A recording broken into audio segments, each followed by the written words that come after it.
응원합니다. 안녕하세요. 목요일 아침 부모 지승현입니다. 저희가 목요일 아침 이 시간 오은영의 아이에서 아이의 스트레스, 엄마들이 모르는 내 아이의 진짜 고민들 함께하고 있고요. 오늘은 바로 그 두 번째 시간입니다.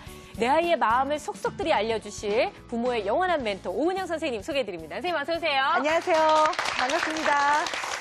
어른들은요 가끔 뭐 이런 얘기들을 할 때가 있어요. 어떻게 보면 아이들 입장에서는 참 속모르는 얘기다라고 할 수도 있는데 얘 아무 걱정 없는 그때가 제일 좋은 거다. 그리고 네가 무슨 걱정이 있니? 엄마 아빠가 돈 벌어다 줘. 너는 공부만 하면 되잖아. 뭐 이런 얘기를 상당히 많이 하게 되는데요.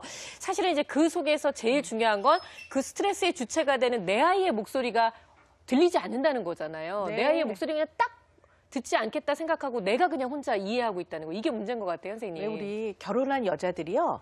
제일 속상해하는 말이 뭐냐면요. 네. 남편이 바람을 펴, 돈을 안 벌어다 줘. 그러네요. 뭐 이런 거. 자식 공부 잘해. 뭘 그렇게 갖고 고민을 하느냐. 이 소리 속상하거든요. 그러네요, 선생님. 근데 그거 말고는 남편은 사실 고민거리는 있거든요. 그렇죠. 돈은 잘 벌어다 주는데 맨날 12시 넘어와. 일요일도 골프 치러 나가. 네. 그러면 여자는 외롭고 힘들거든요. 어머님들 굉장히 공감하시네요. 맞아 이러시는데 똑같아요. 오늘은 우리 아이들의 그 속 답답한 심정 중에서 어떤 얘기를 함께 나눠볼까요, 선생님? 오늘은요. 조금 이제 아이들 성장했어요. 지난주에 비해서요. 네. 그래서 조금 큰 아이들 이야기를 나눠볼 건데요.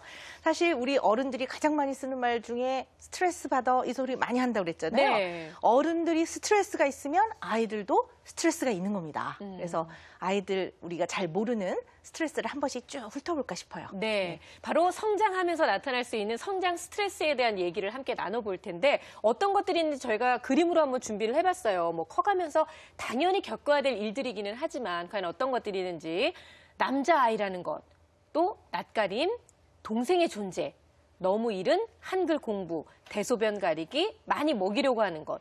지난 시간하고 같이 겹쳐지는 것들도 있긴 하는데 네. 이 나이 때는 이제 이런 것들, 이런 스트레스를 이제 받게 되는 거잖아요. 네. 그중에서 저희가 선생님 몇 가지만 좀 집중적으로 봤으면 좋겠는데 자, 너무 이른 한글 공부.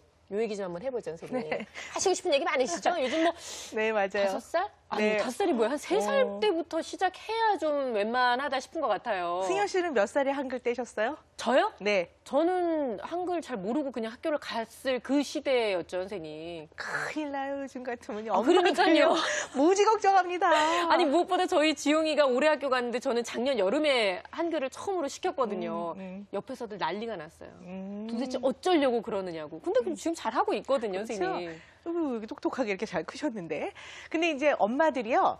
잘못 알고 계시고 지나치게 걱정하시는 것이요. 두 가지 이렇게 꼽자면 네. 이 한글 빨리 못 깨치면요. 막 걱정을 하고 얼굴이 그냥 아주 침울해서 절 찾아오세요. 네, 맞아요. 선생님, 그리고 말을 굉장히 아주 조심스럽게 꺼내. 선생님, 우리 아이가요. 혹시 지능에 좀 문제가 있는 거 아닌가요? 내지는 조금 원색적으로 표현하면 우리 아이가 바보가 아닌가요? 뭐 이렇게 표현들을 하세요. 그리고 여기에는 안 적혀 있지만요. 네. 아이들이 보통 우리나라 나이로 한 4, 5세 되면은요. 요 이제 발달 시기가 요 아주 요 성기 부위에 관심이 아주 많아지는 나이거든요. 그러니까 아이들이 이제 좀 뭐 비비기도 하고 만지기도 하고 그러거든요. 그러면 우리 아이가 병강세인가 봐요. 우리 아이가 옹녀인가 봐요. 이러고 이제 막 걱정해서 찾아오세요. 진짜 걱정될 것 같아요. 그런 것들이 어떻게 보면 아이들의 발달 단계를 충분히 잘 이해하지 못해서 생겨나는 엄마들의 정말 할 필요 없는 좀 지나친 걱정이 아닌가 싶은데요. 이 한글도 그런 것 같아요.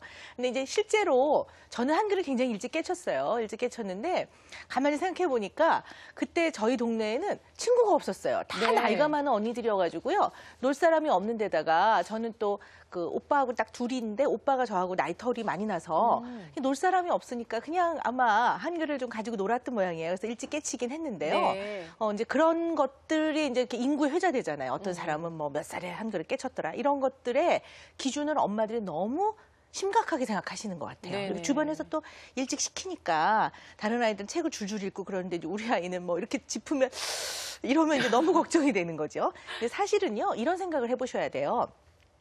교육은요, 조기 교육이 중요한 게 아니라 적기 교육이 중요해요. 그 굉장히 중요한 얘기입니다. 네. 왜냐하면 이 뇌의 발달상에 있어서요, 적기의 교육 받을 수 있는 뇌가 준비가 돼야 돼요. 그게 준비되지 않은 상태에서는요, 그냥 앵무새처럼 나불나불 그냥 따라할 뿐이지 이런 것들을 제대로 정확하게 이해를 못 하거든요. 네. 그건 사실 의미가 없어요.